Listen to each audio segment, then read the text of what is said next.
주의! 주식아리의 투자 정보는 투자 판단에 참고만 하시기 바랍니다. 투자 결정은 자기 자신이 하는 것이며 투자에 대한 책임은 투자자 본인에게 있습니다. 오늘은 2020년 12월 28일 올해 배당 기준일입니다. 종목을 매수해서 배당을 받을 수 있는 마지막 날입니다. 수익을 기대하며 배당주에 투자할지를 놓고 투자자들의 고민이 최고조에 달하는 날입니다. 올해는 특히 코스피 200 기업 배당 성향이 30%를 상회할 것으로 예상되면서 기대 수익률이 높은 상황입니다. 그러나 배당주의 주가가 통상 배당 기준일 다음 날인 배당락일부터 하락하는 경향이 있어 투자에 유의하셔야 합니다. 배당을 노리는 투자자는 배당락 효과보다 배당이 클 것으로 기대되는 증권 및 통신 등 고배당주를 매수하는 게 좋을 것 같습니다. 오늘은 여름 테마주에 관해서 설명해 드리도록 하겠습니다. 지금 한겨울인데 왜 여름 테마주를 설명하는지 의아해 할 수 있는데, 여름 테마주 같은 경우 주가가 저점을 찍는 시기가 1월에서 2월입니다. 겨울이기 때문에 주가가 많이 떨어지죠. 주가가 떨어졌을 때 미리 사놔야 되기 때문입니다. 여름 테마주가 많이 있는데 그 중에서 실적도 괜찮고 영업이익도 나오는 회사 두 개를 추려보았습니다. 신일전자와 파세코입니다. 먼저 신일전자에 대해서 알아보도록 하겠습니다. 신일전자는 국내 선풍기 1위 업체입니다. 신일전자의 같은 경우 시장은 크게 유통 할인점을 통한 직접 매출과 전국적으로 분포된 중소형 대리점을 통한 도매상 매출이 대부분으로 하이마트, 이마트, 홈플러스, 농협, 하나로마트에 납품하고 있습니다.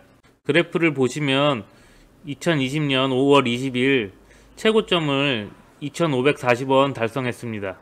올해 1, 2월 주가가 1,850원 정도 됐었네요. 재무제표 한번 보도록 할게요. 2017년도 매출이 1,446억, 2018년도 매출 1,687억, 2019년도 매출이 1,459억입니다. 꾸준히 매출이 나오고 있는 회사이고 영업이익 또한 꾸준하게 나오는 회사입니다. 부채 비율도 적고 배당도 많진 않지만 1%가량 주는 회사입니다. 신일전자 같은 경우에 이번 연도 5월, 6월에만 주가가 20에서 30%가량 급등했습니다. 5월 말 정도가 주가가 제일 높았던 것 같네요. 여름 테마주의 경우 1, 2월 주가가 쌀 때 매수했다가 5월 말 정도에 매도하면 20에서 40%가량의 주가 수익을 볼 수 있을 것 같습니다. 3월 19일 날 최저점을 찍었었는데 이때는 코로나 영향으로 최저점을 찍었었습니다. 여름 테마주 같은 경우에 주가가 비슷하게 움직이는 걸 볼 수 있어요. 파세코를 보도록 할게요. 신일전자와 비슷한 시기 6월 초에 최고점을 찍었네요. 파세코 같은 경우 1월달 대비 주가가 50% 이상 올랐습니다. 창문형 에어컨을 생산하고 있는 업체이고요. 재무제표 한번 보도록 할게요.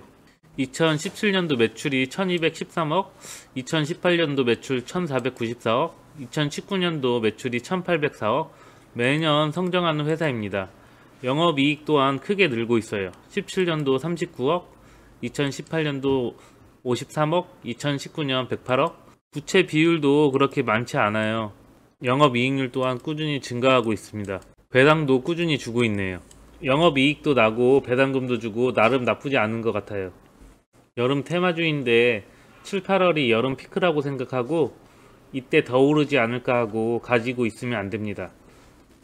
주가는 기대감에 오르기 때문에 그 전에 이미 주가는 올라 있습니다. 정치 테마주를 예를 들게요. 문재인 대통령 관련주 같은 경우에 대통령이 당선되고 나서 주가가 급락했습니다. 재료가 소멸된 거예요. 대통령이 될 거라고 기대감에 오르는 거죠. 이미 시장에서는 그 전에 주가가 다 반영됐습니다. 또 하나 예를 들어서 셀트리온 헬스케어 사상 최대치 매출 및 영업이익이 나올 거라고 예상치가 뉴스에 많이 나오죠. 뉴스 때문에 주가가 많이 올라요. 근데 실적 발표일날 사상 최대치의 영업이익이랑 매출이 나와요. 근데 주가는 급락해요. 그 전에 이미 주가는 사상 최대치 매출과 영업이익이 모두 주가에 다 반영된 거거든요. 근데 주식을 얼마 안 한 분들은 의아해 하시죠. 최고 매출, 최고 영업이익을 발표했는데 주가가 내리니 황당한 거죠.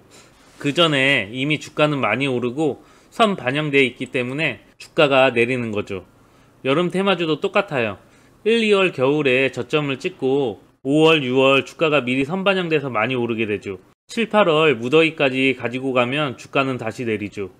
주가는 선반영된다는 걸 기억해 주셨으면 좋겠습니다. 테마주 같은 경우에 더욱더 등락폭이 심합니다. 여름 테마주의 경우 5, 6월에 들어가시는 분들 많으신데 반대로 1, 2월에 들어가서 5, 6월에 파셔야 합니다. 이미 시장은 선반영이 되어 있는 거죠. 반대로 7월, 8월에 겨울 테마주를 들어가셔야 합니다. 다음번에는 겨울 테마주에 관해서도 올려보도록 할게요. 내년 여름쯤에 올릴 것 같네요. 오늘 방송은 여기까지 하도록 하겠습니다.